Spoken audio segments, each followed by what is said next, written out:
birinci sıranı zəncirə toxuyarkən necə səliqəli toxuya bilərik? Ola bilər bu çox sadə bir şeydir, primitiv bir şeydir. Ola bilər ki, hamınız bilirsiniz, amma gəlin bilməyənlər üçün göstərim. Deməli, ilk ilməmi mən həmişə belə başlayıram. İlk ilməni yaratmağın milçəyi ilə, yəni metodu çoxdur. Hansı kimin ürəyinə nə yatır, onu istifadə edir. Mən sapımı belə tuturam. Milçə ilə belə bir fırlatma eləyirəm. Bunu barmağımla saxlayıram. Belə tuturam ikisini də. Baxın, və bunu buradan keçirdirəm. Bu bizim ilk ilməmizdir və bunu saymırıq.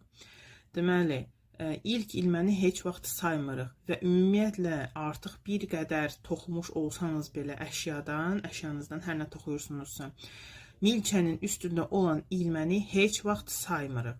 İndi gəlin təsadüfi bir miqdarda zəncir toxuyaq. Məsələn, zəncir sırası toxuyuruq ki, biz əşyamızı toxumağa başlayaq, okey? Məsələn, bu qədər. İndi baxın, məsələn, bir atmalı sütun toxumaq istəyirəm, düzdür? Bir atmalı sütunun üçün də hündürlüyü bir zəncirdir və sıranı başlamaq üçün onun üçün də bir zəncir toxuyuruq, məsələn. Deməli, milçənin üstündəki ilməni saymırıq.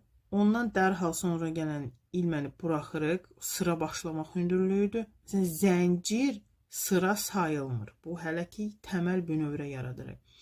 Və bu zəncirə birinci sıranı necə başlamaq olar? Primitiv metod odur ki, deməli, baxın burada bu hörüklər görürük, zəncirlər ya da buna V deyə bilərik.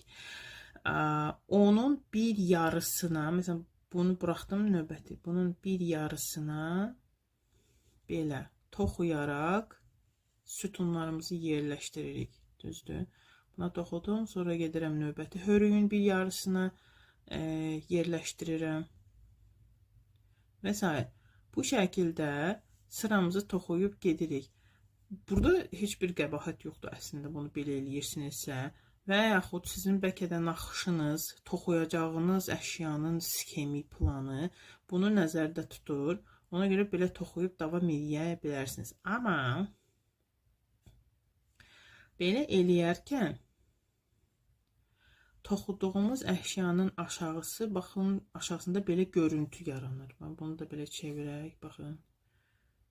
Bu tərs tərəfdə bu cürə görsənir. Hörüklərimiz elə bil ki, itdi.